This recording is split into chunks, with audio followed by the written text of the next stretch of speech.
Hello everyone, welcome to C Square Classes. My name is Chirag Chugani and today we are going to discuss about the third lecture of the cell membrane. देखिए अब तक हमने देखा कि membrane के अंदर जो lipids होते हैं उनकी कंपोजिशन कैसी होती है, किस तरीके से वो मेम्ब्रेन की स्टेबिलिटी को अफेक्ट करते हैं, अलग अलग टेम्परेचर्स पे क्या क्या लिपिड की कंपोजिशन चेंज होती है जिसकी वजह से इसकी सेल मेम्ब्रेन की प्रॉपर्टीज में चेंज आते हैं। आज हम चालू करने वाले हैं मेम्ब्रेन कार्बोहाइड्रेट्स। तो मेम्ब्रेन कार्बोहाइड्रेट में सबसे पहले हम देखते हैं कि जो मेम्ब्रेन के ऊपर देखो कार्बोहाइड्रेट्स है, हमने बताया था ना मेम्ब्रेन में तीन चीजें प्रेजेंट होती हैं। मेम्ब्रेन बनी होती है लिपिड्स की, बीच में होते हैं प्रोटीन्स और मेम्ब्रेन के ऊपर की तरफ क्या अरेंज होते हैं carbohydrates. Carbohydrates basically simply carbon hydrogen oxygen वाले कंपाउंड्स जिसकी मॉडर्न डेफिनेशन थोड़ी अलग है। तो आओ समझते हैं कार्बोहाइड्रेट्स क्या है हमारे membrane carbohydrates. Membrane carbohydrates are the short oligosaccharides chain present on the outer surface of plasma membrane. देखो हमेशा इन्होंने बोला है कि आउटर सरफेस पे प्रेजेंट होते हैं। लिपिड्स हमारे कहाँ मिलेंगे? हमेशा लिपिड्स के बाहर आपको क्या मिलेंगे? कार्बोहाइड्रेट्स। ठीक है, तो लिपिड जैसे हमारी आउटर लीफलेट होती है, suppose this is our outer leaflet. ठीक है, तो आउटर लीफलेट के बाहर की तरफ इस जगह पर आपको क्या मिलेंगे? कार्बोहाइड्रेट्स प्रेजेंट मिलेंगे आपको। ऐसे कार्बोहाइड्रेट्स की चेन होगी। ठीक है, ऐसे करके यहाँ पे चेन बनी होती है। सो ये होती है हमारे आउटर लीफलेट की तरफ। इनर लीफलेट की तरफ नेग्लिजिबल होगी, इसलिए हम उसे कंसिडर ही नहीं करते हैं। अब हमारे लिपिड्स और कार्बोहाइड्रेट्स के बेसिस पर, मतलब कार्बोहाइड्रेट्स जिस तरीके से लिंक हैं आउटर लीफलेट पर, उसके बेसिस पर तीन टाइप के हमारे कार्बोहाइड्रेट्स वाले कंपोनेंट देखने को मिलते हैं। सबसे पहला कंपोनेंट हमारा कौन सा है? ग्लाइकोप्रोटीन। देखो वो कंपोनेंट जिसमें हमारा कार्बोहाइड्रेट्स मेम्ब्रेन में प्रेजेंट प्रोटीन से लिंक हो जाए। For example this is the membrane and suppose this is the protein, this is the protein, और इस जगह पर आकर के लिंक हो जाए हमारे चेन। तो ओलिगोसैकेराइड का मतलब ही क्या बोला उन्होंने? यहाँ पे बोला था ना ओलिगोसैकेराइड टर्म यूज किया था। तो इसका बेसिकली मतलब क्या होता है? ओलिगो, ओलिगो मींस 2 से लेके 10 मॉलिक्यूल्स हो सकते हैं, और सैकेराइड मतलब शुगर। एंड शुगर आपको पता है हम यूज करते हैं किसके लिए? कार्बोहाइड्रेट्स के लिए। ठीक है, इतनी बात क्लियर हुई। इसके बाद आता है हमारा, इसके एग्जांपल्स देखो ग्लाइकोप्रोटीन्स के हमारे पास बहुत बढ़िया बढ़िया एग्जांपल्स हैं दो, जैसे कि है कोलेजन। एक और ग्लाइकोप्रोटीन का एग्जांपल है, वो है हमारा इम्यूनोग्लोबुलिन। आप लोगों ने इम्यूनोलॉजी में सुना होगा या फिर आपने अभी तक सुने होंगे इम्यूनोग्लोबुलिन। ठीक है, यहाँ पे ग्लोब्यूलिन आएगा। तो ये हमारे होते क्या है? आप लोगों ने दोनों ही देखे हैं। कोलेजन हमारे स्ट्रक्चर को मेंटेन करता है, वहीं इम्यूनोग्लोबुलिन हमारे क्या करते हैं? ऐसे प्रोटीन्स होते हैं जो हमारे इम्यूनिटी में कंट्रीब्यूशन रोल प्ले करते हैं। ठीक है, इसके बाद आता है हमारा ग्लाइकोलिपिड। अब देखो नाम से समझ में आ रहा है ग्लाइकोलिपिड्स मतलब लिपिड्स प्लस कार्बोहाइड्रेट्स होंगे। ठीक है, लिपिड्स और कार्बोहाइड्रेट्स, इसका एक बहुत ही बढ़िया एग्जांपल है ग्लाइकोलिपिड्स का, वो है हमारे पास ब्लड ग्रुप। हमारे जो ब्लड ग्रुप हैं उसमें जो अपने डिफरेंट डिफरेंट ब्लड ग्रुप देखते हो आप, ब्लड ग्रुप ए, बी, ओ, और क्या होता है हमारा ए बी। तो ये सारे के सारे हमारे किससे डिसाइड होते हैं? मेम्ब्रेन में प्रेजेंट ग्लाइकोलिपिड के बेसिस पर। तो वो कौन से ग्लाइकोलिपिड है उसको भी अभी हम देखेंगे। देखो इसमें क्या है, मेम्ब्रेन की स्टेबिलिटी को भी अफेक्ट करते हैं, साथ ही साथ सेल एडेशन का रोल प्ले करते हैं। ग्लाइकोप्रोटीन का रोल क्या था? सेल रिकॉग्निशन और एज अ रिसेप्टर की तरह वर्क करते हैं। तो आपने देखा होगा ना यहाँ पर MHC, major histocompatibility complex, MHC, वो भी इसी का एग्जाम्पल है। ठीक है, तो ये सारे हमारे ग्लाइकोप्रोटीन थे, और ब्लड ग्रुपिंग हमारा ग्लाइकोलिपिड्स हो गया। फिर एक और चीज आती है ग्लाइकोकैलिंग्स। अब देखो ग्लाइकोकैलिंग्स ना जनरली हम देखें कि सभी सेल्स के अंदर देखने को नहीं मिलती है, जनरली बैक्टीरिया के अंदर काफी ज्यादा मिलती है, और ये एक्स्ट्रा लेयर होती है जो कहाँ होती है?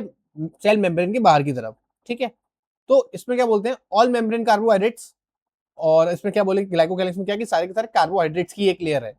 ऊपर हमने देखा ग्लाइकोप्रोटीन में प्रोटीन प्लस ग्लाइकोप्रोटीन क्या होता है? Protein plus carbohydrate. ग्लाइकोलिपिड में लिपिड प्लस कार्बोहाइड्रेट। ग्लाइकोकैलिक्स में सारे के सारे कार्बोहाइड्रेट्स की लेयर। ठीक है, इनका क्या होता है? प्रोटेक्शन एंड सेल कम्युनिकेशन का। देखो आप जानते हो बैक्टीरिया को हार्श कंडीशन में सर्वाइव करना है, तो अपने अंदर क्या क्या चेंजेस ला सकता है? प्लाज्मा मेम्ब्रेन के बाहर क्या करे? एक अच्छी सी बढ़िया सी सेल वॉल बना ले। उसके बाहर और क्या कर सकता है? वो ग्लाइकोकैलिंग्स बना सकता है, यानी एक ऐसी लेयर जो उसे हार्श कंडीशन में सर्वाइव करने के लिए रिस्पॉन्सिबल हो या उसे सर्वाइव करने में हेल्प करे, जो कि हमारी क्या करती है? देखो मैंने बोला ना प्रोटेक्शन एंड सेल कम्युनिकेशन का रोल हो गया। ओके, सो इसके बाद हम बढ़ते हैं, हमने बात करी थी ना ब्लड ग्रुपिंग की। तो इसके बाद आता है हमारा एबीओ ब्लड ग्रुप। हमारे अंदर जो एबीओ ब्लड ग्रुप होता है वो कैसे डिसाइड होता है? सबसे पहले हम समझते हैं, सपोज दैट एक ब्लड ग्रुप, अगर हमने पढ़ा है ना किसी के पास ए एंटीजन है तो ब्लड ग्रुप ए हो गया, बी एंटीजन है तो ब्लड ग्रुप बी हो गया, दोनों है तो ए बी, और कोई नहीं है तो ओ। लेकिन याद रखिएगा ओ तब नहीं होता जब कोई नहीं होता है। ओ के पास भी अपना एक एंटीजन होता है, दैट इज एच एंटीजन। ठीक है, ये H एंटीजन क्या है हमारा, ये H एंटीजन बेसिकली और कुछ नहीं है, ये हमारी क्या है, एक ओलिगोसैकेराइड चेन ही है, ठीक है, ये एक ओलिगोसैकेराइड चेन है। नाउ सी, यहां आप देख रहे हो H एंटीजन, H एंटीजन से ही A एंटीजन बनता है, A एंटीजन बनता है और उसी से ही B एंटीजन बनता है। सो H एंटीजन से ही हमारे अलग अलग टाइप के एंटीजन बनते हैं।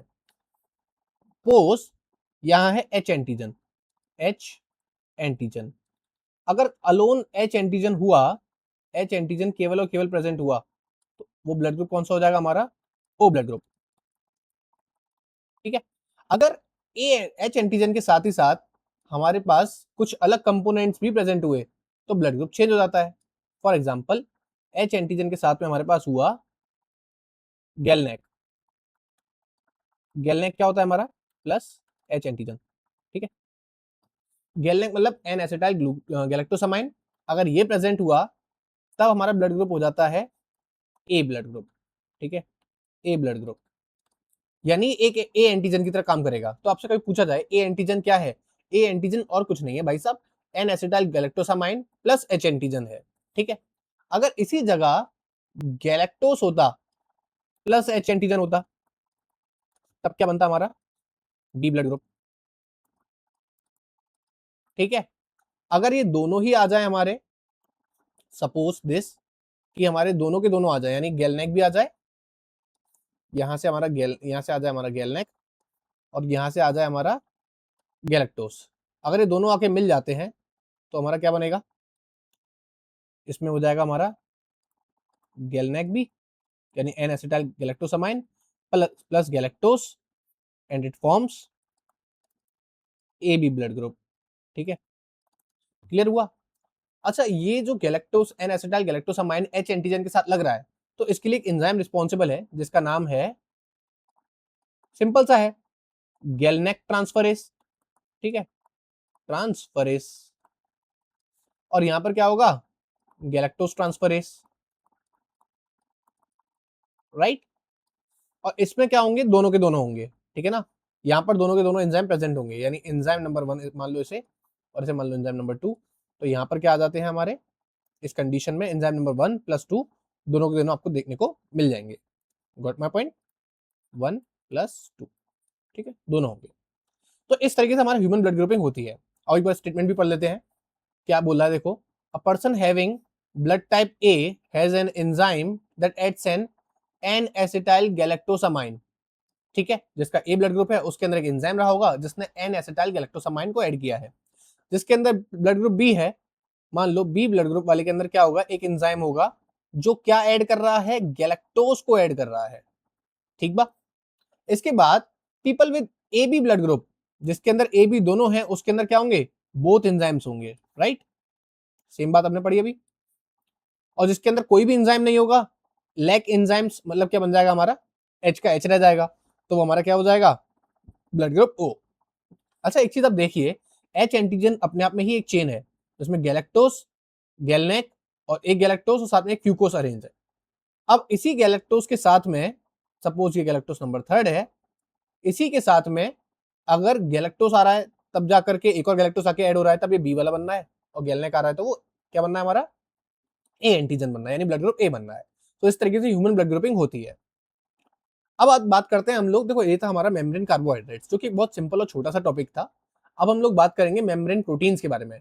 हमें पता है प्लाज्मा मेम्ब्रेन के अंदर लिपिड्स हमने डिस्कस कर लिए हैं। अब हमारी आती है मेम्ब्रेन के अंदर कौन कौन से प्रोटीन्स होते हैं। तो मैंने आपको पहले भी बताया था कि मेम्ब्रेन के अंदर बेसिकली दो मेजर टाइप के प्रोटीन्स होते हैं, ठीक है। सपोज ये प्लाज्मा मेम्ब्रेन है, आउटर लीफलेट, ये इनर लीफलेट, तो ये कौन सी साइड हो जाएगी हमारी, एक्सोप्लाज्मिक, ठीक है, और ये कौन सी साइड हो जाएगी हमारी, साइटोप्लाज्मिक। सो प्लाज्मा मेम्ब्रेन के अंदर दो रीजन हो गए, ठीक है ना। प्लाज्मा मेम्ब्रेन के बाहर की तरफ वाला हमारा क्या कहलाएगा, हमारा एक्सोप्लाज्मिक, और अंदर की तरफ वाला क्या कहलाएगा, हमारा साइटोप्लाज्मिक। नाउ अब मेम्ब्रेन हमारे कितने टाइप के होते हैं, मेजर बात पे आते हैं हम लोग। मेम्ब्रेन में प्रोटीन कितने टाइप के होते हैं, सो ये है हमारा एक प्रोटीन, एक प्रोटीन सपोज दैट यहां पर अरेंज है, एक अरेंज है यहां पर। सो मेम्ब्रेन में बेसिकली दो मेजर टाइप ऑफ प्रोटीन्स होते हैं, जिसको हम नेमली कह सकते हैं। एक होता है हमारा पेरिफेरल प्रोटीन, पेरिफेरल प्रोटीन, फिर आते हैं हमारे इंटीग्रल प्रोटीन। अब इसमें कौन से पेरिफेरल है, कौन से इंटीग्रल है? देखो ये वाला जो प्रोटीन है, ठीक है, ये हमारा, अब देखो इंटीग्रल का मतलब क्या है, जो मेम्ब्रेन के अंदर इंटीग्रेटेड हो, यानी मेम्ब्रेन के अंदर दबा हुआ हो। तो ये प्रोटीन हमारा कौन सा प्रोटीन हो जाएगा? ये हो जाएगा हमारा इंटीग्रल, या फिर इसे हम बोले इंटीग्रल और ट्रांस मेम्ब्रेन प्रोटीन। ठीक है, यानी मेम्ब्रेन के अंदर धसा हुआ है और साथ ही साथ मेम्ब्रेन को दोनों तरफ से पार कर रहा है। ये वाला जो होता है हमारे, अब ये वाला हो चाहे ये वाला हो, ये दोनों ही हमारे पेरिफेरल है। ठीक है, ये हमारी कौन सी साइड पर है? ये साइटोप्लाज्मिक साइड पर है। तो ये हमारा क्या, सॉरी, एक्सोप्लाज्मिक साइड पर है, तो एक्सोप्लाज्मिक पेरिफेरल प्रोटीन हुआ, ये साइटोप्लाज्मिक हुआ। बाकी हैं ये दोनों हमारे कौन से हैं? ये दोनों हमारे पेरिफेरल प्रोटीन। ठीक है, ये दोनों क्लियर हुआ। अब पेरिफेरल प्रोटीन मैंने आपको बताया ना कौन से दो साइड्स पर होते हैं। अब इस बारे में एक छोटी सी कंफर्म करते हैं। नाउ सपोज देख, अगर हमें पता करना हो कि कौन सा प्रोटीन हमारा इंटीग्रल है और कौन सा प्रोटीन हमारा पेरिफेरल है, तो इसके लिए ना बहुत ही सिंपल सा तरीका है। ठीक है, देखो हमने देखा कि पेरिफेरल कितने टाइप के हैं। एक तो बाहर की तरफ है, जो एक्सोप्लाज्मिक लीफलेट पर है, यानी एक्सोप्लाज्मिक साइड है, आउटर लीफलेट पर। एक इनर लीफलेट पर, और एक हमारे क्या है, बीच में से पास हो रहा है। तो अगर हमें पता करना हो कि कौन सा प्रोटीन किस तरीके से अरेंज है, कहां पर अरेंज है, तो उसके लिए बहुत ही सिंपल सा तरीका है। सपोज दैट कि आरबीसी है, और इस आरबीसी से हमने अरेंज कर दिया पेरिफेरल प्रोटीन। ये आरबीसी में हमने अरेंज कर लिया पेरिफेरल प्रोटीन। अब अगर मुझे इनसे पेरिफेरल प्रोटीन्स को अलग करना हो, तो ना एक बहुत ही सिंपल सा तरीका है। इसमें क्या करें, NaCl का ट्रीटमेंट दे दें, नमक का। अगर हम नमक की हाई कंसंट्रेशन का ट्रीटमेंट इसमें देते हैं, तो इससे होगा क्या, ये नमक जाकर के इन प्रोटीन से बाइंड अप करेगा और इनके अट्रैक्शन को, जिस अट्रैक्शन से ये लिपिड्स और ये आउटर पेरिफेरल प्रोटीन्स बाइंडेड है, उस अट्रैक्शन को ब्रेक करेगा और ये दोनों अलग अलग हो जाएंगे। सो रिजल्टेंट क्या होगा? इसका एक बहुत ही सिंपल सा रिजल्टेंट होगा हमारा, वो है ये कि ये हो गया हमारा आरबीसी अलग, और साथ ही साथ हमारे प्रोटीन्स भी निकल के अलग आ जाएंगे, ये आ गए अलग से प्रोटीन्स। ठीक है, तो नमक क्या करता है, इनके बीच में चार्जेस को बैलेंस करता है और इनके अट्रैक्शन को तोड़वा देता है। नमक मतलब NaCl, ठीक है, अट्रैक्शन को तोड़वा देता है। हाई कंसेंट्रेशन सॉल्ट इनके अट्रैक्शन को तोड़वा करके ये प्रोटीन से अलग कर देता है। That these are peripheral peripheral proteins. और साथ में ये हमारा क्या बचा, ये आ गया हमारा आरबीसी। ठीक है, सो आई होप आप लोगों को समझ में आया होगा कि हम लोग ये करते क्यों हैं और करते क्या हैं। ये हो गया आरबीसी। अब देखिए, ये तो हो गया हमारे जो आउटर लीफलेट पर प्रोटीन्स हैं उनको आइडेंटिफाई करने के लिए। नॉर्मली अगर हम देखें, सपोज ये दो टाइप की हमारी, अगर हम किसी सेल में से सारे कंटेंट्स अंदर से लॉस कर दें, कल हमने इससे पहले हमने देखा था कि घोस्ट आरबीसी कैसे बनते हैं। ठीक है, घोस्ट आरबीसी का मतलब क्या है कि अंदर से आरबीसी ने अपने अंदर से सभी कंटेंट को लॉस कर दिया।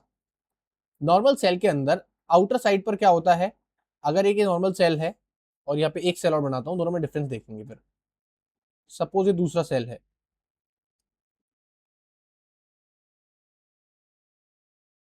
ये नॉर्मल दोनों सेल हैं। अब इसमें हम ये चेक करते हैं कि इन दोनों सेल्स में डिफरेंस क्या है। भाई नॉर्मली किसी भी सेल की आउटर लीफलेट बाहर की तरफ, ये होती है आउटर लीफलेट, और ये होती है हमारी इनर लीफलेट। ठीक है, नॉर्मली यही होता है ना, आउटर लीफलेट बाहर और इनर लीफलेट अंदर। ठीक है, इस टाइप की वेसाइकल को हम बोलते हैं राइट साइड आउट वेसाइकल। अच्छा, हम लोगों ने कुछ ऐसा भी कर सकते हैं ना हम लोग, पहले ये लिख देता हूं, ये कौन सी वेसाइकल है हमारी, ये है हमारी राइट साइड आउट। देखो राइट मतलब बिल्कुल सही, ठीक है, राइट साइड आउट वेसाइकल। ठीक है, जिसमें आउटर लीफलेट बाहर और इनर लीफलेट अंदर। अगर मैं क्या बोलूं कि मैंने इसी वाली वेसाइकल के साथ कुछ अटरम शटरम किया। सबसे पहले क्या किया, मैंने इसे फ्रीज किया, फिर मैंने एक और प्रोसेस किया, थॉइंग किया। ये फ्रीजिंग थॉइंग ये प्रोसेस आगे हम जानेंगे किस तरीके से करते हैं। फिर हमने क्या किया इसे, अब फ्रीजिंग और थॉइंग की वजह से मेम्ब्रेन डिसरप्ट हो जाएगी। ठीक है, अब वो टूटने के बाद हमने इसे दोबारा से सील किया। अब होगा क्या, हमें ये वेसाइकल में कुछ चेंजेस देखने को मिलेंगे, और वो चेंजेस क्या हैं? वो चेंजेस ये है कि ये वेसाइकल के अंदर की जो आउटर लीफलेट थी, अब वो चली जाएगी हमारी अंदर की तरफ। और इनर लीफलेट आ जाएगी बाहर। ये बदलाव आ गया, यानी अब ये उल्टी हो गई। ठीक है, यानी अंदर की जो चीज थी वो कहां पर आ गई, बाहर आ गई। तो इसीलिए हम इस वेसाइकल को क्या बोलेंगे, इनसाइड आउट वेसाइकल। ये करा क्यों, ठीक है, करा क्यों, उससे पहले हम देखते हैं कि सपोज दैट एक ना बंदा था, एक केस स्टडी लेते हैं। ठीक है, उस बंदे का नाम ना था मोहन। मान लेते हैं एक बंदा था जिसका नाम था मोहन। ठीक है, मोहन ने क्या किया, गलती करी। वो गलती क्या थी, उसने इनसाइड आउट वेसाइकल और outside right side out vesicle, ये दोनों ही वेसाइकल्स को आपस में मिला दिया। यानी उसने बनाई तो सही दोनों वेसाइकल्स, लेकिन दोनों वेसाइकल्स बना करके लेबल करना भूल गया, और ये सारी वेसाइकल्स आपस में क्या हो गई, ये सारी आपस में मिल गई। अब एक मिक्सचर में ये सब मिल गई हैं। अभी हम आइडेंटिफाई कैसे करेंगे कि कौन सी राइट साइड आउट वेसाइकल है और कौन सी इनसाइड आउट वेसाइकल है। सो इसके लिए ना एक छोटा सा पैक्ट जान लीजिए आप। पैक्ट बोलूं या फिर फैक्ट, ठीक है। वो पैक्ट या फैक्ट क्या है, नॉर्मली एक मॉलिक्यूल होता है जिसको हम बोलते हैं सेलेक्टेंस। ठीक है, ये सेलेक्टेंस क्या है, सेलेक्टेंस होते हैं हमारे कार्बोहाइड्रेट बाइंडिंग प्रोटीन्स। ऐसे प्रोटीन जो कार्बोहाइड्रेट से बाइंड हो सकते हैं उन्हें हम क्या कहते हैं, सेलेक्टेंस। यहाँ पे सेलेक्टेंस आई आएगा। ठीक है, ये होते हैं हमारे सेलेक्टेंस। हमने एक चीज बात करी थी, जब भी मेम्ब्रेन कार्बोहाइड्रेट्स पढ़ा था तो हमें पता है जो कार्बोहाइड्रेट चेन ओलिगोसैकेराइड के फॉर्म में प्रेजेंट होती है हमारी आउटर लीफलेट पर। ठीक है, तो अगर जिस जिस में, सपोज यहाँ पे हम स्ट्रक्चर वेसिकल बनाते हैं, जिस जिस में ये अगर मेम्ब्रेन है, ये अगर सेल है, जिस जिसके बाहर ऐसी चेन प्रेजेंट होगी, जिस जिसके बाहर ऐसी चेन प्रेजेंट होगी, उससे तो सेलेक्टेंस बाइंड हो जाएंगे। लेकिन अगर कोई दूसरा मॉलिक्यूल या दूसरा वेसाइकल ये है और उसकी ये चेन बाहर की जगह अंदर की तरफ हो, ठीक है, तो अब क्या इससे बाइंड हो पाएगा सेलेक्टेंस, नहीं हो पाएगा। सो हुआ क्या, मोहन ने बोला कि एक काम करते हैं भैया, सेलेक्टेंस को लेकर आते हैं और सेलेक्टेंस क्या करेंगे, बाइंड हो जाएंगे हमारे इनसे, यानी कार्बोहाइड्रेट से बाइंड हो जाएंगे। जब सेलेक्टेंस कार्बोहाइड्रेट से बाइंड हो जाएंगे तो हम आइडेंटिफाई कर लेंगे जिस जिस पर सेलेक्टेंस लगा हुआ है वो वेसाइकल्स हमारी कौन सी हैं, सेलेक्टेंस वाली वेसाइकल्स कौन सी हो गई, सेलेक्टेंस वाली वेसाइकल्स हो गई हमारी राइट साइड आउट वेसाइकल। ये हमारी भैया सेलेक्टेंस वाली वेसाइकल्स हो गई। और जिनमें ये अंदर की तरफ है उनको हम क्या बोल देंगे, इनसाइड आउट वेसाइकल। ठीक है ना, तो ये हमारी दो डिफरेंट टाइप की वेसाइकल्स हो गई। और क्यों बनाई जाती हैं, भाई देखो, अगर मुझे कभी भी आउटर लीफलेट की स्टडी तो हो जाएगी सुपरफिशियली, लेकिन इनर लीफलेट की स्टडी करनी हुई, तो इनर लीफलेट की स्टडी करने के लिए क्या क्या करें, इनर लीफलेट की स्टडी करने के लिए हम लोग क्या करते हैं, इनर लीफलेट को बाहर ले आते हैं, आउटर लीफलेट को अंदर ले जाते हैं। अब ये इनर लीफलेट बाहर आ गई है, बाहर आ गई यानी वो एक्सपोज हो गई, तो हम उसकी स्टडी इजीली कर पाएंगे, इसीलिए हम ये प्रोसेस करते हैं। समझ में आया मुन्ना, चलो आगे बढ़ते हैं। अब आते हैं हमारे इंटीग्रल प्रोटीन्स पे। देखो यहाँ पर ना एक स्ट्रक्चर दिया है, एक आरबीसी के हमारे जो प्रोटीन्स हैं कैसे कैसे अरेंज होते हैं। इसमें दिया है हमारा स्पेक्ट्रिन प्रोटीन के बारे में जो इंपॉर्टेंट है, दूसरा है एनकायरिन, और एक है हमारा बैंड 3 प्रोटीन। ठीक है, हालांकि इंपॉर्टेंट तो सभी है, ऐसा नहीं है कि ये सब फालतू के प्रोटीन है, लेकिन मेन जो हमें जानने हैं वो ये है। सपोज ये एक सेल है, ये है हमारा एक सेल, ये हो गई इसकी बाइलेयर। ठीक है, यहां पर अरेंज है हमारे, late me draw the spectrin protein, ये अरेंज है हमारे स्पेक्ट्रिन प्रोटीन।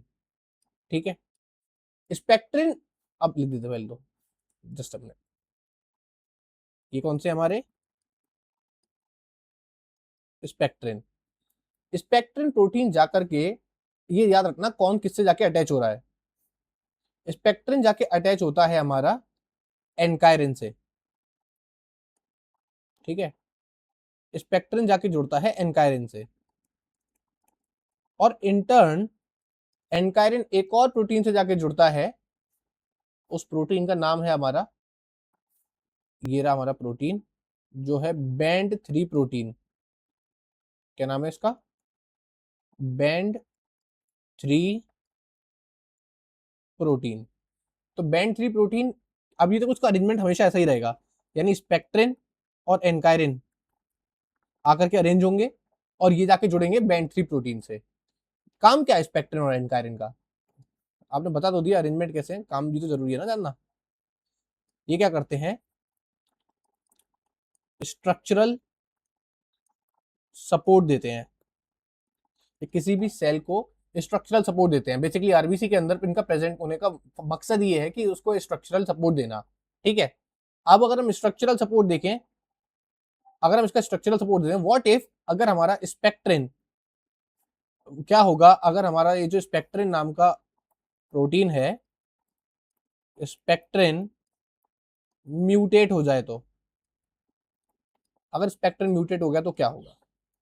देखो भाई, स्पेक्ट्रिन नॉर्मली क्या कर रहा था, स्ट्रक्चरल सपोर्ट दे रहा था। अगर हमारा स्पेक्ट्रिन प्रोटीन म्यूटेट हो गया तो हमारा जो आरबीसी था वो अब कैसी शेप का हो जाएगा, ओवल। ठीक है, हमारे अंदर आप लोगों को पता होना चाहिए आरबीसी की जो शेप है वो कौन सी है। आरबीसी की जो शेप होती है हमारे अंदर वो होती है सर्कुलर बाइकॉनकेव, यानी ऐसे तो पूरा सर्कल ही है, अगर आप ऊपर से देखोगे तो, साइड से देखोगे तो आपको देखने मिलता है ना थोड़ा सा इधर से धसा हुआ है, तो ये सर्कुलर बाइकॉनकेव शेप है। लेकिन अगर इसका स्पेक्ट्रिन हमारा म्यूटेट हो गया तो इसका आरबीसी ओवल शेप का हो जाएगा। इस पे 1 नंबर 2 नंबर का क्वेश्चन बन सकता है हमारा पार्ट बी का। नाउ एक और प्रोटीन था यहाँ पर जो था हमारा बैंड 3 प्रोटीन। इस बैंड 3 प्रोटीन का रोल क्या है, आइए एक बार वो भी देखते हैं। ये जो बैंड 3 प्रोटीन है, suppose this is the band 3 protein, right, this is something like band 3 protein. Band 3 protein हमारा, बैंड 3 प्रोटीन एक, ये क्या है हमारा, क्लोराइड बाइकार्बोनेट एक्सचेंजर है। अब नाम से समझ में आ रहा है कि क्लोरीन के आयंस और बाइकार्बोनेट आयंस को यूज करता है, आर पार भेजता है, मतलब बेसिकली। सो इस तरीके से ये क्या करता है, क्लोरीन भेजता है बाहर सेल से और बाइकार्बोनेट आयंस को भेजता है अंदर सेल के। ठीक है, और मान लो कि ये है हमारी एक सेल मेम्ब्रेन। ठीक है, so this is what is the function of chloride bicarbonate exchanger. Okay, cell के अक्रॉस क्लोरीन और बाइकार्बोनेट आयंस को ट्रांसपोर्ट करना। अब आते हैं हमारे ट्रांस मेम्ब्रेन प्रोटीन्स के बारे में। देखिए, ट्रांस मेम्ब्रेन प्रोटीन से समझ में आ रहा है कि जो मेम्ब्रेन को पूरी तरीके से क्रॉस करते हो। ट्रांस मेम्ब्रेन प्रोटीन ना डिफरेंट टाइप के होते हैं। ट्रांस मेम्ब्रेन प्रोटीन में सबसे पहले जैसे आता है हमारा अल्फा हेलिक्स, वो भी सिंगल अल्फा हेलिक्स, यानी जो मेम्ब्रेन को एक ही बार क्रॉस करेगा। जैसे कि हमारा ये दे रखा है फिगर 1, इसमें अल्फा हेलिक्स क्या कर रहा है, एक ही बार मेम्ब्रेन को स्पेन कर रहा है। फिर आता है मल्टी पास अल्फा हेलिक्स, यानी अल्फा हेलिक्स ही मेम्ब्रेन को कई बार क्रॉस कर रहा है। ठीक है, फिर आता है हमारा बीटा शीट।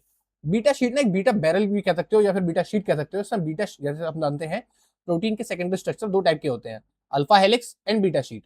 बीटा शीट वाले जो स्ट्रक्चर हैं वो यहाँ पर अरेंज हो जाते हैं, और वो भी कौन से वाले, बीटा शीट भी अरेंज होते हैं हमारे पैरेलल वाले, अगर एंटी पैरेलल वाले, सॉरी। अगर आपसे पूछे कि कौन सी बीटा शीट है यहाँ पर, तो आप बोलोगे एंटी पैरेलल बीटा शीट। ठीक है, तो यहाँ पर कौन से होते हैं हमारे, एंटी पैरेलल बीटा शीट होती है, क्योंकि इसमें लेस स्टेरिक हिंड्रेंस होता है। आपको स्टेरिक हिंड्रेंस पता ही है। ठीक है, फिर आते हैं हमारे प्रोटीन कौन से होते हैं जो साइटोसोलिक साइट पे अटैच है। The protein is attached to cytosolic side by a partially inserted amphipathic alpha helix. अब एम्फीपैथिक का मतलब मैंने बताया था ना, हाइड्रोफोबिक और हाइड्रोफिलिक दोनों पार्ट है। ठीक है, तो इसका ये वाला जो रीजन होगा ये आपको पता होना चाहिए, क्योंकि लिपिड की अंदर बाई लेयर के हाइड्रोकार्बन चेन यानी फैटी एसिड चेन से भी इंटरेक्ट कर रहा है। तो इसका ये वाला जो रीजन है, ये वाला रीजन इसका क्या कहलाएगा, हमारा हाइड्रोफोबिक होगा, हाइड्रोफोबिक होगा। ठीक है, बाकी ये क्या होगा इसका, हाइड्रोफिलिक। ठीक है, तो ये हो गया हमारा एम्फीपैथिक। इसके बाद आता है फिफ्थ वाला हमारा, protein attach to the membrane through a covalent link lipid. तो ये देखो यहाँ पर, ये हमारा एक लिपिड है। ठीक है, ये इस लिपिड से अटैच हो गया और उसने क्या बनाया, कोवेलेंट बॉन्डिंग बनाई है। सिक्स्थ वाले में क्या है हमारा, यहाँ पे लिपिड एंकर होते हैं। सपोज दैट ये एक लिपिड है, ठीक है। अब इस लिपिड से आपने पढ़ा था ना डिफरेंट डिफरेंट टाइप के lipids, glycosyl phosphatidyl, sorry phosphatidyl inositol, और हमने पढ़ा था स्फिंगोमालिन। तो मान लो ये ग्लाइकोसाइल फॉस्फेटिडाइल आइनोसिटॉल बन जाता है, यानी यहाँ पर कोई शुगर का मॉलिक्यूल और अटैच कर दो और ये इस तरीके से यहाँ पर अपनी एक चेन को अटैच कर लेता है। ये कौन सी हमारे आउटर साइड पर है, ठीक है। तो ये हमारा जीपीआई लिंक्ड, या फिर इसे जीपीआई एंकर भी कहते हैं, ठीक है। ये वाले लिपिड्स हो गए। 7 एंड 8 देखो क्या है, हमारे नॉन कोवेलेंट इंटरेक्शन से अरेंज है मेम्ब्रेन प्रोटीन्स, यानी हमारे नॉर्मल ट्रांस मेम्ब्रेन प्रोटीन्स के साथ में एक नॉन कोवेलेंट बॉन्ड बना रहे हैं। कौन सा बना रहे हैं, एक नॉन कोवेलेंट बॉन्ड, ठीक है। सो ये डिफरेंट डिफरेंट टाइप्स के लिपिड अरेंजमेंट देखने को मिलते हैं हमें प्रोटीन मतलब मेम्ब्रेन के अंदर, नॉन कोवेलेंट बॉन्ड। इसके बाद हम देखें, सपोज एक मेम्ब्रेन है, मुझे पता करना हो कि कोई मेम्ब्रेन है और उस मेम्ब्रेन में, सपोज ये एक मेम्ब्रेन है, ठीक है। एक मेम्ब्रेन है, ये अपर वाली लेयर हो गई, ऊपर वाली, ठीक है ना, ये इसको हम कह सकते हैं, ये हो गई हमारी आउटर लीफलेट, ठीक है। ये हो गई हमारी इनर लीफलेट। ये मैं आपको बता रहा हूँ, मैं आपको क्या बताने वाला हूँ, होल्ड अ सेकेंड जस्ट। ये हो गया हमारा एक प्रोटीन, ठीक है। अब ये प्रोटीन का हो गया एक्स्ट्रा रीजन, यानी ये वाला जो है बाहर का रीजन, और ये जो साइटोसोलिक साइड के अंदर जा रहा है, यानी आउटर रीजन हमारा क्या हो गया, ये हो गया हमारा एक्सोप्लाज्मिक, ये हो गया साइटोप्लाज्मिक। अब मुझे पता करना हो कि कितने अमीनो एसिड्स इस मेम्ब्रेन के लिपिड बाई लेयर के बीच में दबे हुए हैं, ठीक है। ये पता करने के लिए, अच्छा पहले तो इस हिस्से को कहते क्या है, इस हिस्से को हम लोग कहते हैं, इसको बोलते हैं हम हाइड्रोफोबिक पैच। यानी अब मुझे पता क्या करना है इसमें, हाइड्रोफोबिक पैच पता करना है कि हाइड्रोफोबिक पैच कितने अमीनो एसिड्स का बना हुआ है। इसके लिए बहुत ही सिंपल सी चीज हमें पता है कि कोई मेम्ब्रेन जो है हमारी, वो होती है 30 एंगस्ट्रॉम की। नॉर्मली मेम्ब्रेन जो होती है, मेम्ब्रेन बाइलेयर 30 एंगस्ट्रॉम की होती है, ठीक है। और अगर मुझे पता चल जाए कि यहाँ पर प्रेजेंट अमीनो एसिड्स, हर एक अमीनो एसिड के बीच का गैप कितना है, तो मैं उसका डिवाइड कर दूंगा 30 से। So for a kind information, alpha helix में दो अमीनो एसिड्स के बीच का डिस्टेंस कितना होता है भैया, ये होता है 1.5 एंगस्ट्रॉम। ये होता है अल्फा हेलिक्स में दो अमीनो एसिड्स के बीच का डिस्टेंस। अगर इस वैल्यू को यहाँ पुट कर देंगे तो सिंपल से हमारा आंसर निकल आएगा।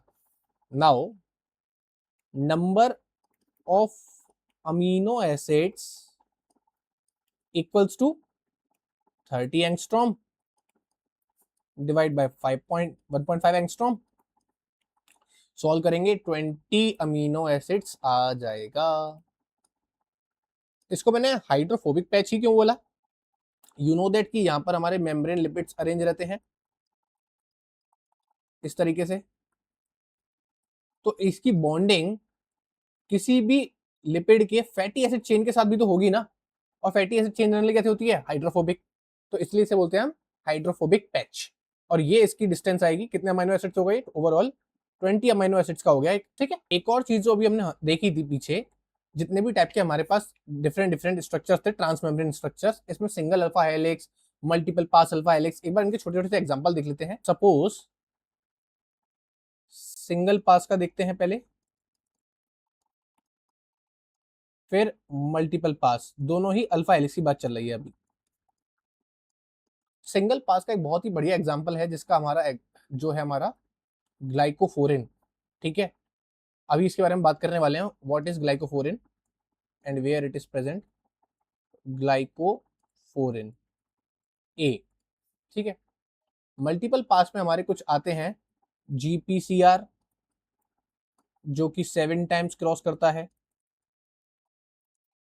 फिर आता है बैक्टीरिया, रोडोप्सिन, ये भी 7 टाइम्स क्रॉस करता है। ठीक है, एक और आता है हमारे पास, मल्टीपल पास में एक ही हो गया, एक होता है हमारे पास, अभी हमने देखा था बैंड 3, ये 12 टाइम्स क्रॉस करता है। ठीक है, तो ये हमारे डिफरेंट डिफरेंट टाइप के स्ट्रक्चर्स कब कब कहाँ कहाँ क्रॉस करते हैं।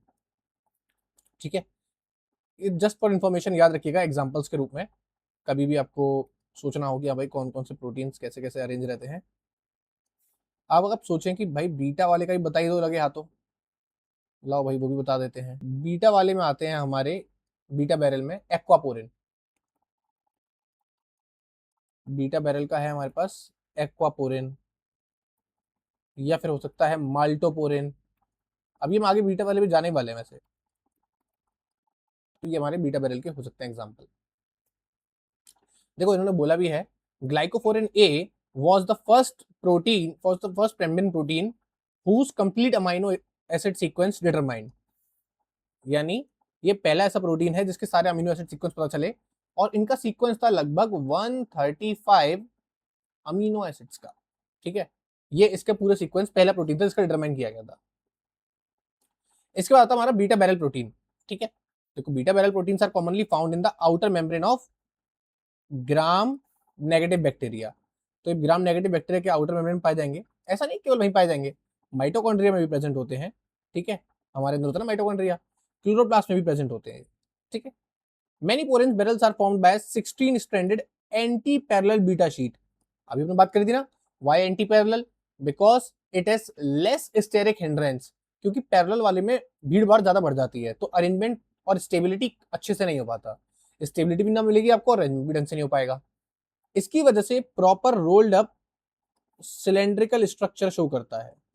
ठीक है, देन कम्स टू द, इसके मेन फंक्शंस क्या होते हैं, ये हमारे चैनल्स और पोर्स बनाने के काम में आते हैं, चैनल्स और पोर्स। ठीक है, जो क्या करते हैं, transport of ions and small molecules.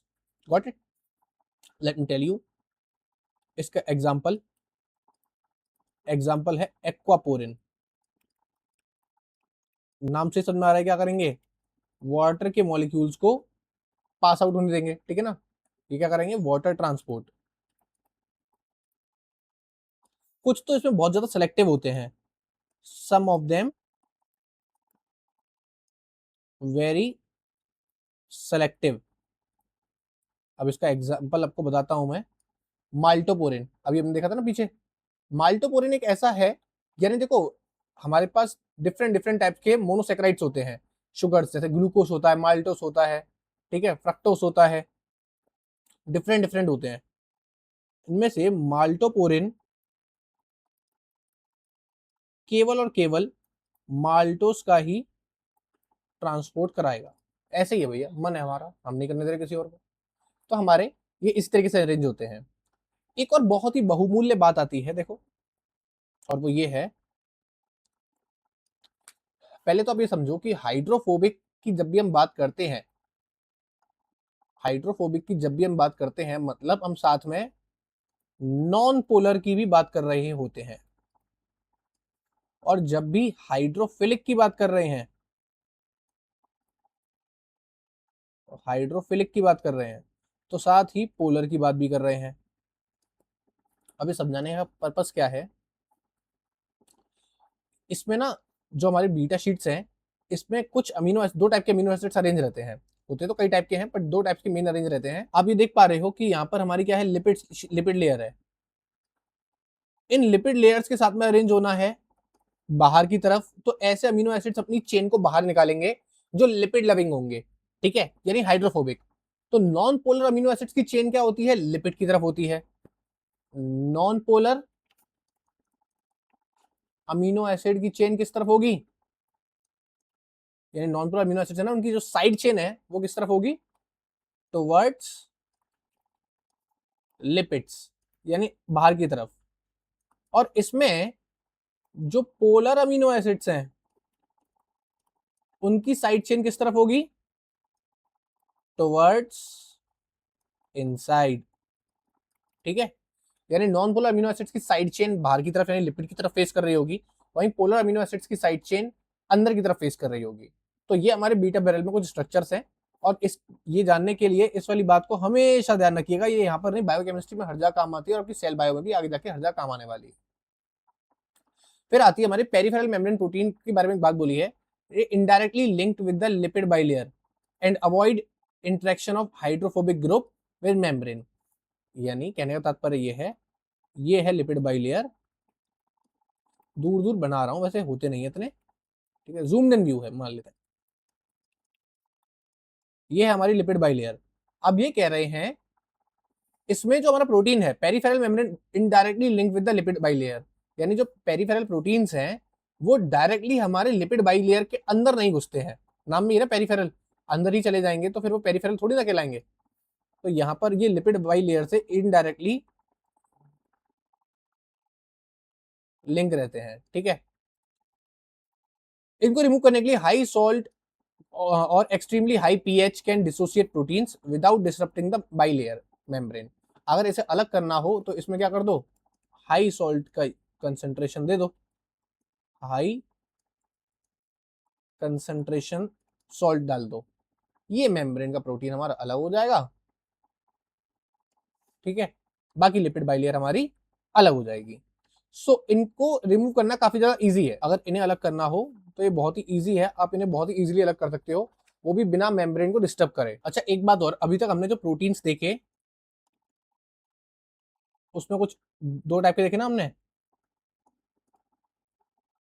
Transmembrane और पेरिफेरल। फिर पेरिफेरल भी हमने दो टाइप के देखे, यानी जो बाहर की तरफ है एक्सोप्लाज्मिक साइड की तरफ और साइटोप्लाज्मिक साइड की तरफ। यानी मतलब सिंपल सी बात है ना, हमने ऐसे देखे प्रोटीन्स, ये अगर हमारा अगर कोई प्रोटीन की बेसिकली बाइलेयर थी तो बाइलेयर के अंदर ये हो गए हमारे प्रोटीन्स। एक प्रोटीन हमने यहाँ देखे, एक टाइप के प्रोटीन हमने यहाँ देखे। अगर आपको इनको अलग करना हो ऊपर वालों को तो हमने सिंपल सा बताया, यानी एक्सोप्लाज्मिक साइड पर क्या होते हैं, सॉल्ट ट्रीटमेंट, खत्म, टाटा बाय बाय, गया। साइटोप्लाज्मिक वाले जो हैं इनको रिमूव करना हो तो क्या करोगे, एक स्टेप बढ़ जाएगा, पहले आप बनाओगे इनसाइड आउट वेसाइकल, और इसके बाद क्या करेंगे, सॉल्ट ट्रीटमेंट, ये भी रिमूव हो जाएंगे हमारे। ट्रांसमेम्ब्रेन प्रोटीन क्या होते हैं, ये हमारे लिपिड्स के hydrophobic chain basically fatty acids के साथ लिंक हो जाते हैं, इसीलिए ये मेम्ब्रेन को डिसरप्ट करे बगैर बाहर निकलते नहीं है। तो इनके लिए हमें बहुत ही ज्यादा हाई पीएच और बेसिकली मैं कहूं कि डिटर्जेंट्स का यूज करना पड़ता है। क्या यूज करना पड़ता है, डिटर्जेंट्स। वाई, आओ समझते हैं। देखो उन्होंने बोला भी है, integral membrane proteins directly fit inside the bilayer and strongly interact with the hydrophobic group of membranes, disrupting the hydrophobic interaction is the only way to remove them from the lipid bilayer. देखो ये कहना ही चाह रहे हैं, suppose ये है हमारे lipids की लेयर, ये हो गई हमारी लिपिड की लेयर, और प्रोटीन इसमें कुछ इस तरीके से अरेंज होते हैं कि इनको रिमूव करना थोड़ा सा मुश्किल होता है। ये होते हैं हमारे ट्रांस मेम्ब्रेन प्रोटीन, ऐसे ही अरेंज होते हैं ना, होल्ड अ सेकेंड। ये है हमारा ट्रांस मेम्ब्रेन प्रोटीन, ठीक है, ये इसका आउटर रीजन, ठीक है। अब ये देख सकते हो आप, ये जो पूरा प्रोटीन है ये मेम्ब्रेन को स्पेन कर रहा है, इसका ये प्रोटीन के जो रीजन्स हैं ये आपस में कैसा करते हैं, हाइड्रोफोबिक अट्रैक्शन शो करते हैं।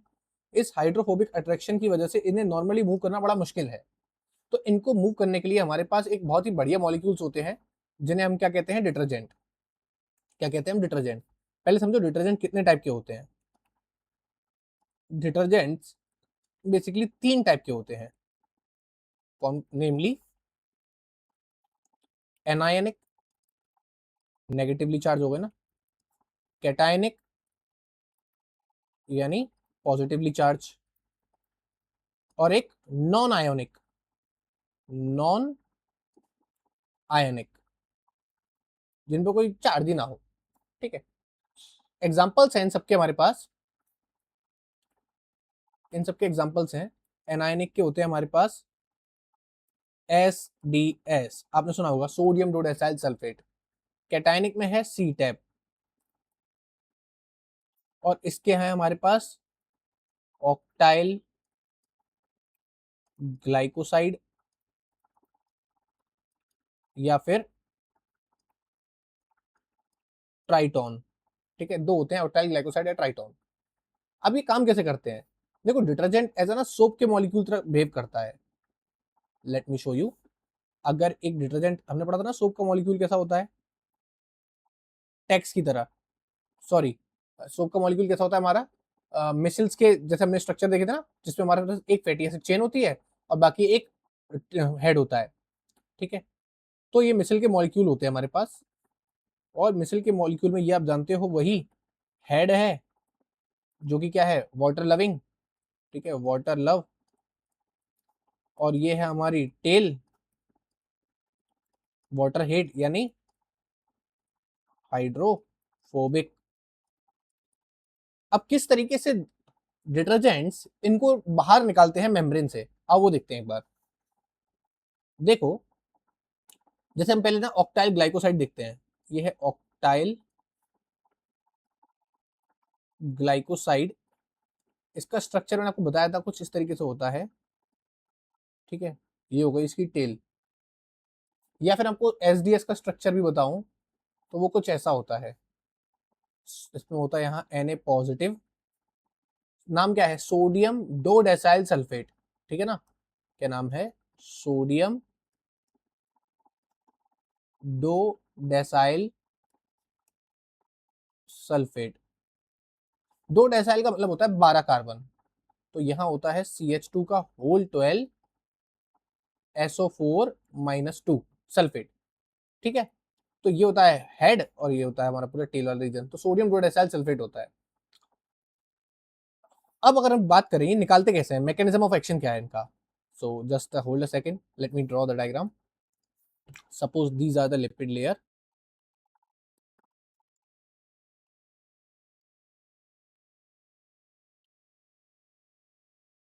And this is the protein.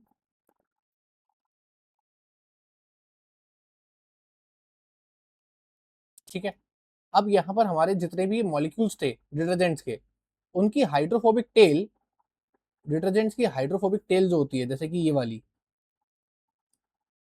ये आ करके इससे जाके चिपक जाते हैं ये हाइड्रोफोबिक रीजन से, इस तरीके से। जैसे ही आप डिटर्जेंट का ट्रीटमेंट देते हैं, ये इसके हाइड्रोफोबिक रीजन से चिपक जाते हैं। अब होता क्या है, यू नो दैट इसका जो हेड है ये क्या है, हाइड्रोफिलिक है। हाइड्रोफिलिक होने के कारण आसपास का जो भी एक्वस सॉल्यूशन होगा, एक्वस सॉल्यूशन के, ये किससे अट्रैक्ट होंगे, ये एक्वस सॉल्यूशन के वाटर से अट्रैक्ट होने लगेंगे। तो अगर ये आसपास में वाटर प्रेजेंट है, आपने देखा ना जैसे हम कपड़े को घिसते हैं, कपड़े धोते समय हम क्या करते हैं, कपड़े को ऐसे आपस में रब करते हैं ना, तो रब करते हैं तो कपड़ा क्या करता है, उसके अंदर कुछ ऐसा चेंज देखने को मिलता है कि यहाँ हमारी अगर जैसे मान लो ऑयल ड्रॉपलेट हो गई, और यहाँ हमारा एक सोप हो गया या डिटर्जेंट हो गया, ऐसा आपने स्ट्रक्चर पढ़ा होगा, केमिस्ट्री में आता है। और ये आगे जाकर के ये अटैच होता है किससे, वाटर के मॉलिक्यूल्स से।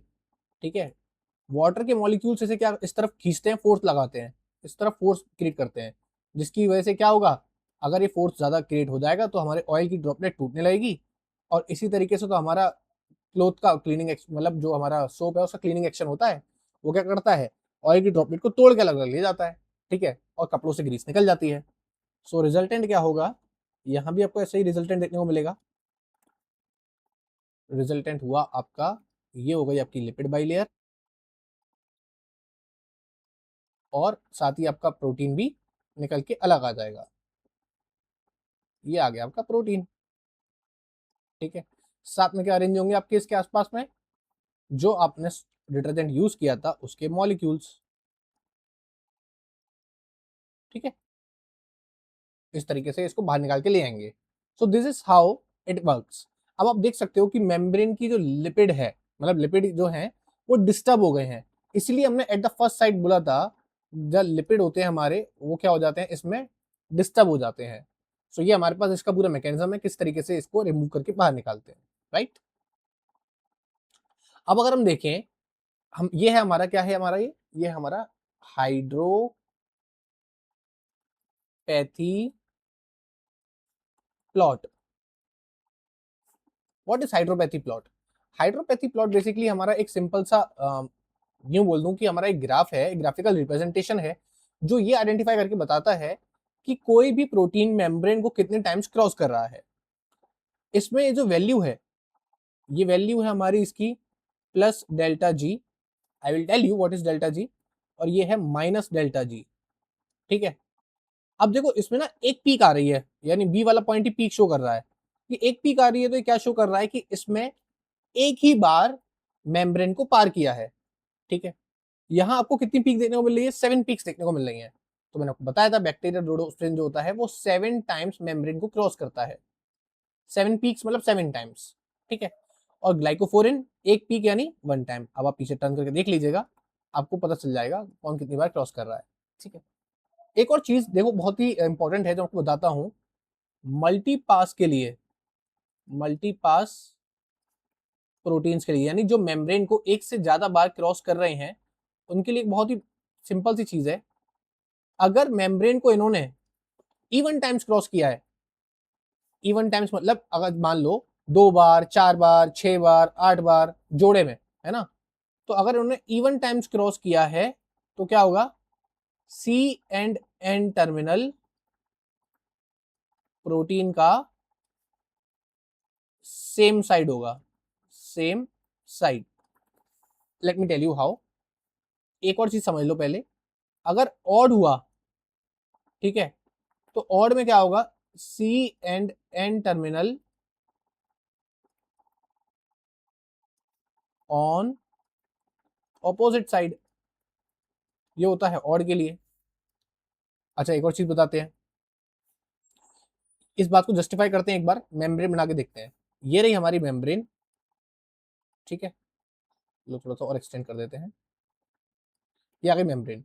अब अगर मेम्ब्रेन में मैंने जैसा कि बोला इवन टाइम्स, यानी 2, 4, 6 इतनी बार क्रॉस कर रहे हैं, तो ये हो गया,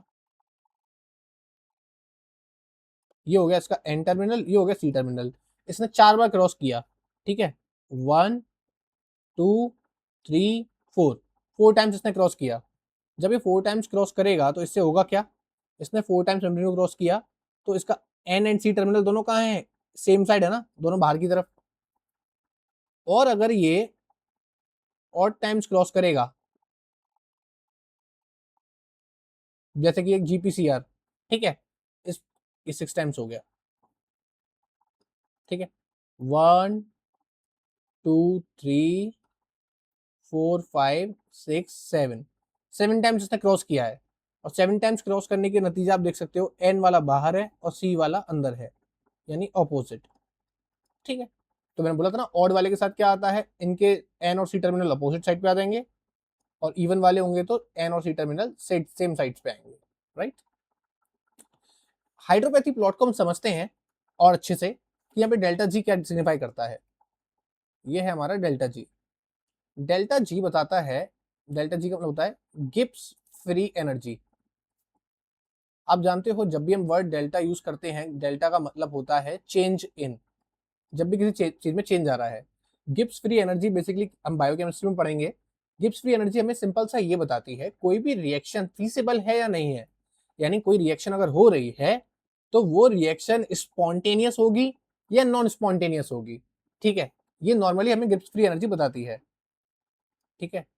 तो it tells the spontaneity of the reaction, यानी whether the reaction is spontaneous यानी अपने आप होगी, और नॉन स्पॉन्टेनियस यानी इसमें हमें एनर्जी लगानी पड़ेगी।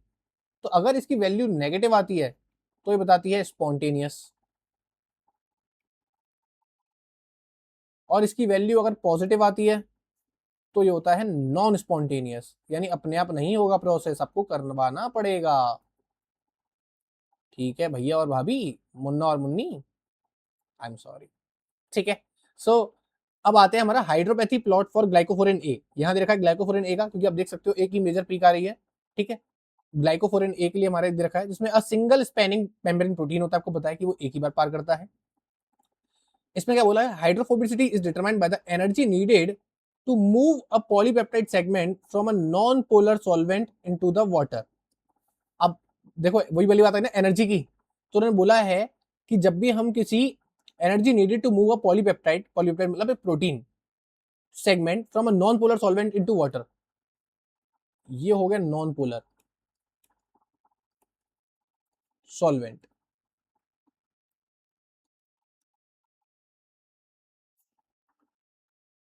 इससे मैं पोलर सॉल्वेंट तक लेके जा रहा हूं, पोलर सॉल्वेंट तक। लेकिन मैं क्या लेके जा रहा हूं, मैं लेके जा रहा हूं एक पॉलीपेप्टाइड यानी प्रोटीन को। इसमें जो एनर्जी लगेगी बस वही हमारी गिब्स फ्री एनर्जी, वही हमारा क्या है, गिब्स फ्री एनर्जी है, या फिर यूं कह लो हमारी डेल्टा जी है।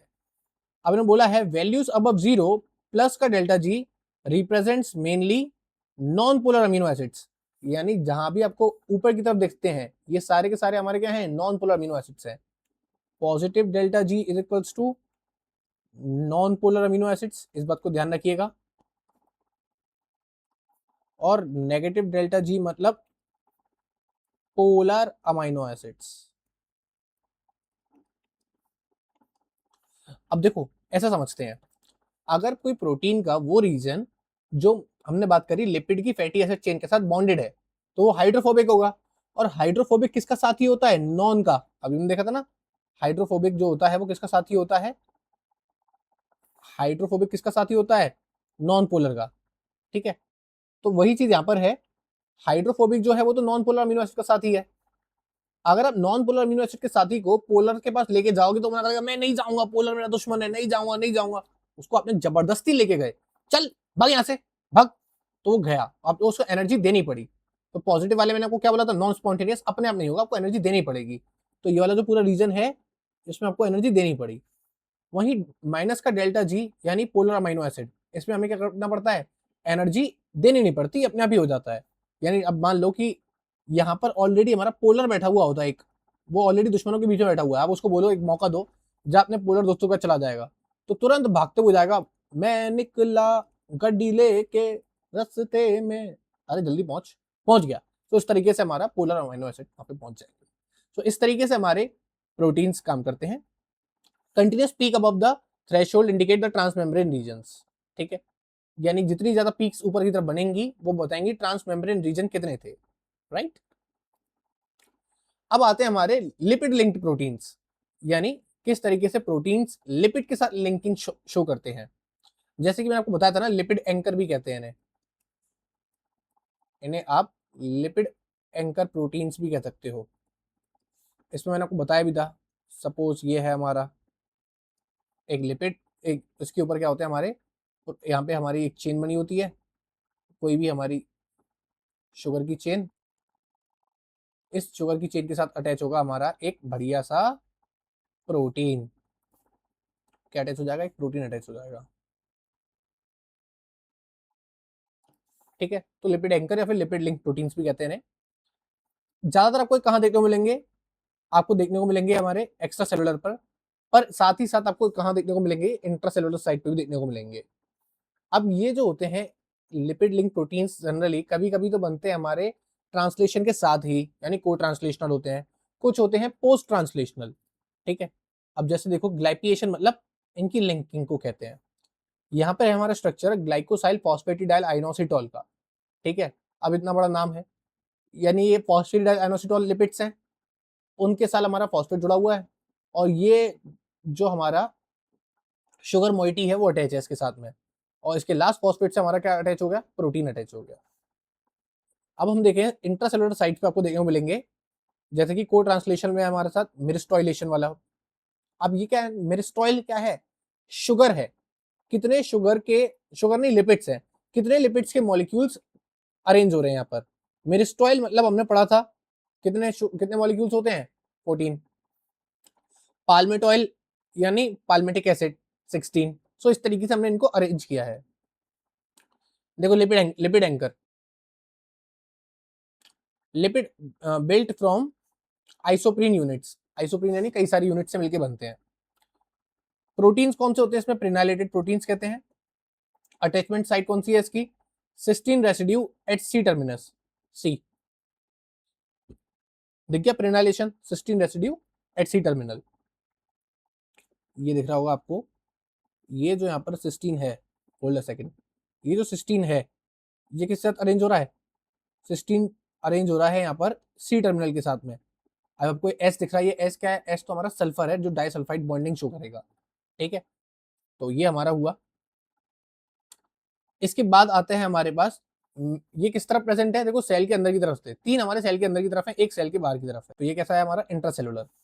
मिरिस्टिक एसिड, इसमें क्या होती है? फैटी एसाइलेटेड चेन होती है, ठीक है। Glycine residue at N terminus, और ये इंट्रासेलुलर।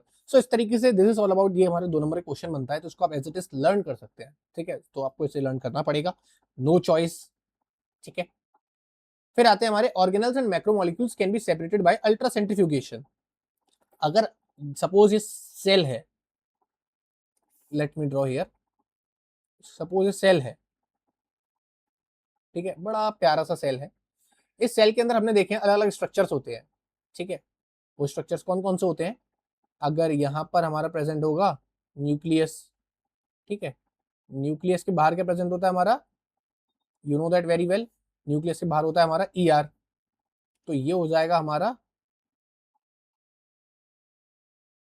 ईआर, ठीक है। ये हो गया हमारा ईआर। ईआर भी हमारे दो टाइप के होते हैं, you know that R E R, S E R. R E R जिसमें राइबोसोम्स अटैच होते हैं, एस ई आर जिसमें राइबोसोम्स अटैच नहीं होते हैं, वो एस ई आर हो गया। और कौन कौन से स्ट्रक्चर्स होते हैं हमारे पास सेल मेम्ब्रेन के पास? तो सेल मेम्ब्रेन के पास होते हैं, आइडेंटिफाई आप खुद करके देखिए मैं कौन सा स्ट्रक्चर बना रहा हूं। ये है हमारा गोल्जी। साथ ही साथ हमारे पास क्या होता है? और सेल के अंदर होता है छोटे छोटे राइबोसोम्स, अलग से फ्री राइबोसोम्स।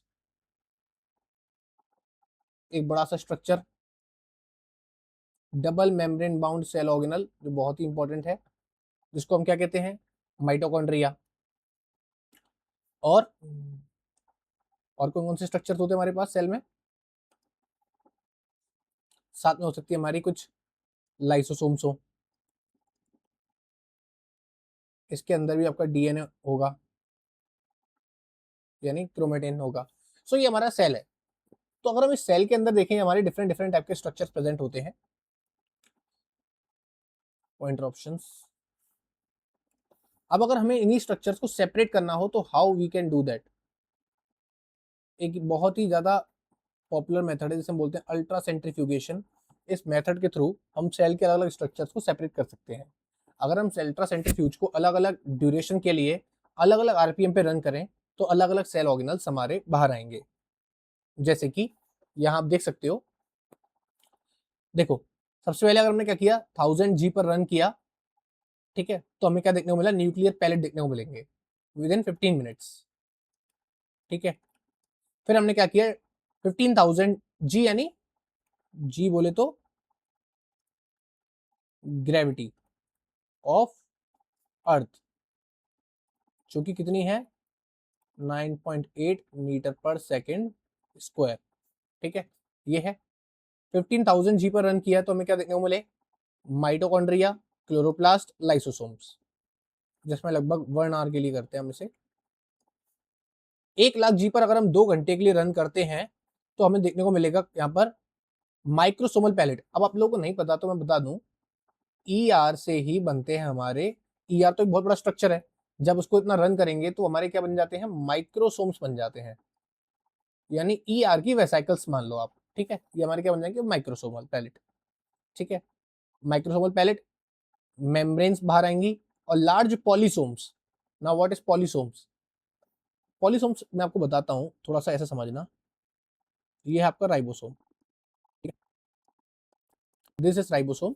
राइबोसोम के अंदर प्रोटीन बनाने के लिए एक चीज रन होती है, you might know that, and this is known as mRNA।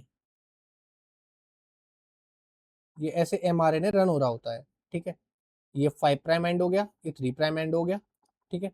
और इनके साथ में क्या बनाते हैं लोग, जब इसमें mRNA रन कर रहा है तो एक चीज तो बना ही रहे होंगे ना मेन, वो क्या है इनका, वो होगा इनका प्रोटीन। तो ये जो पूरा स्ट्रक्चर है आपके सामने, जो पूरा ड्रॉ किया है स्ट्रक्चर, इस स्ट्रक्चर को ही हम लोग बोलते हैं पॉलीसोम, ठीक है। ये पॉलीसोम हो गया।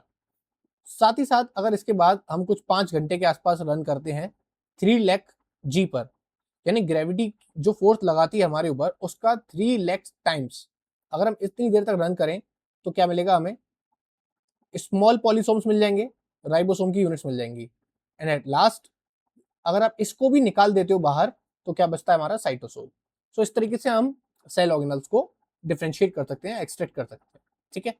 सो ये हमारा लेक्चर हुआ ओवर। इसके बाद हम लोग मिलने वाले एक और नए लेक्चर में, जिसमें हम लोग जानेंगे आगे के हम साथ ही साथ तो ये हमारा हुआ लेक्चर। इसके बाद हम लोग आगे फिर मिलते हैं और इसके बाद हम लोग जानेंगे किस तरीके से ये प्रोटीन्स अपना रोल प्ले करते हैं। बेसिकली प्रोटीन्स का सिग्नलिंग का भी वर्क है, प्रोटीन्स एज अ चैनल की तरह भी काम करते हैं, कैरियर की तरह भी काम करते हैं, और क्या कौन कौन से ट्रांसपोर्ट होते हैं, passive vector transport. This we will discuss about in the next lecture. Okay, तब तक के लिए bye bye, tata, see you. अगर आपको वीडियो अच्छी लगी हो तो लाइक शेयर सब्सक्राइब करिएगा, अपने फ्रेंड्स को बताइएगा कि we are dealing with the CSIR net, so we have to be consistent. और आपको अब ऐसे ही डेली डेली वीडियो मिलती रहेंगी। साथ ही साथ आपको प्रैक्टिस पेपर, प्रैक्टिस क्वेश्चंस और प्रैक्टिस की सारी वीडियोस जो भी हैं वो आपको मिलेगा स्टफ, ठीक है। तब तक के लिए बाय बाय, टाटा, फिर मिलते हैं।